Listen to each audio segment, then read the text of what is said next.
弟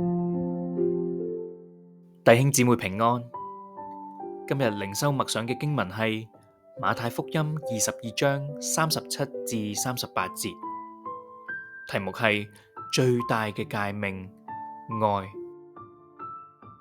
當時有一個律法師前嚟想試探耶穌，問老師啊，律法上嘅誡命邊一條係最大嘅呢？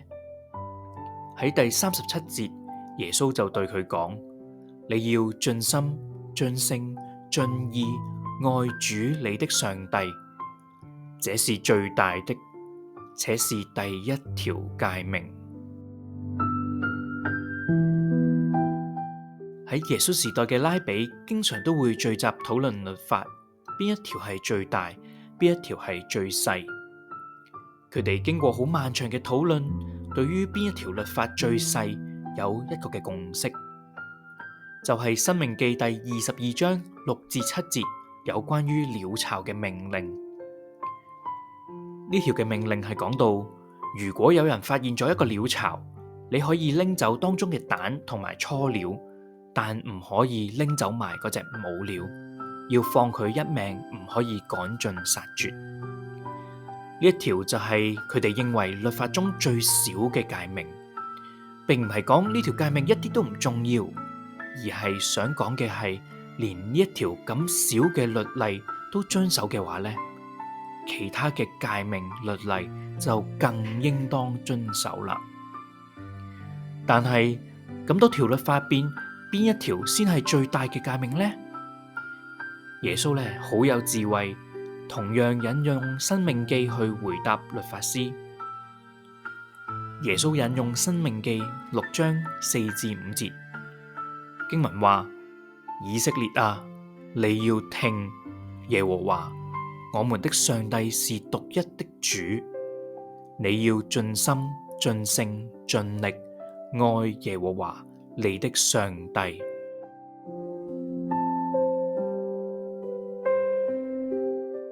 喺我哋嘅信仰入邊，愛上帝係最首要並且最大嘅命令。但係要愛上帝去點樣嘅程度呢？耶穌呢話俾我哋知，我哋要盡心、盡性、盡意去愛上帝。盡心嘅意思就係指我哋內在嘅情感、內在嘅生命同埋態度。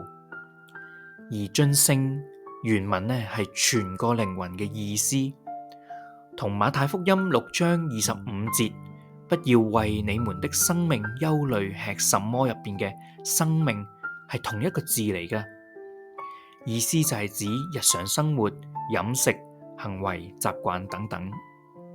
而盡意呢，即係全個頭腦同埋理智嘅意思，指人內在一啲嘅心思意念、思考模式、目標同埋計劃。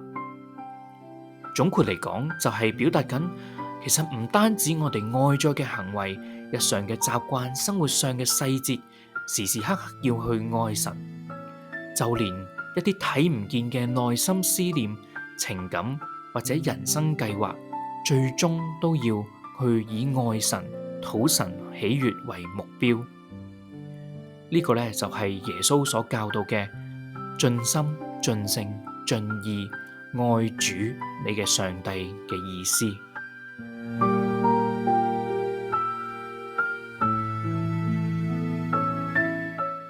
弟兄姊妹啊，我哋是否經常以神為樂，以我哋全個嘅生命去愛神呢？定抑或我哋嘅日常生活經常為住自己有一個舒適嘅生活而精打細算？定抑或我哋會以神嘅事為念，以討神喜悅為我哋一生嘅追求呢？我會反思到，我哋好多時候好容易將我哋對神嘅愛同神對我哋嘅恩典去掛鈎。就例如，當近排我哋生活上好多嘅事情都好順利，祈禱又有應允，一切都蒙保守嘅時候，我哋內心好自然、好願意去愛神，更多嘅去服侍佢。當然啦，咁嘅反應咧係非常嘅自然、非常嘅好噶。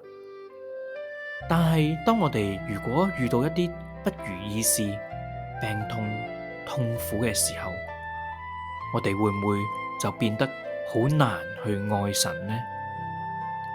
唔知你又會唔會有咁樣嘅感覺呢？著名嘅神學家愛德華茲喺《宗教情感》一書入邊，俾我一個好深刻嘅提醒。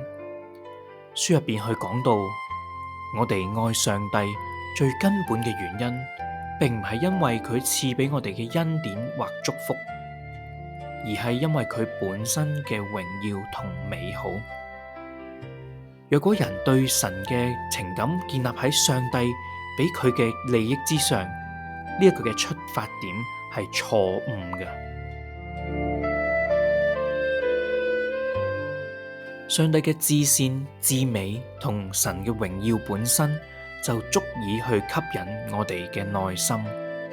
若果我哋只係因為上帝滿足我哋嘅需要而去愛佢嘅話呢，咁樣嘅愛其實更加似係愛我哋自己本身。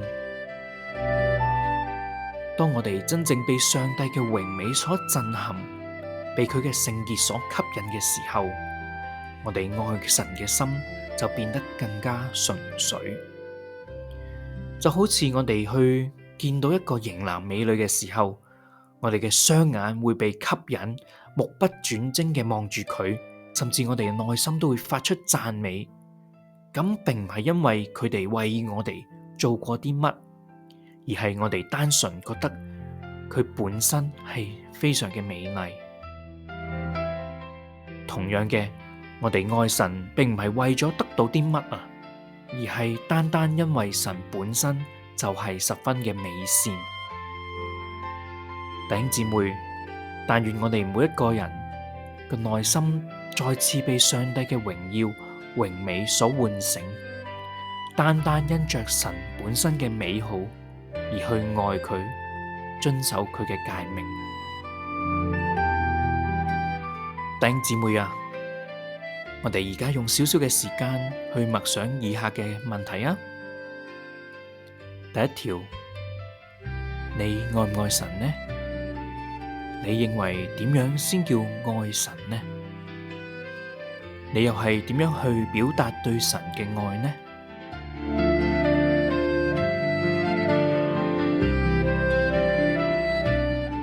第二條問題係，回顧你過往嘅信仰生活，有邊啲事情令你分心，妨礙你全心全意去愛神呢？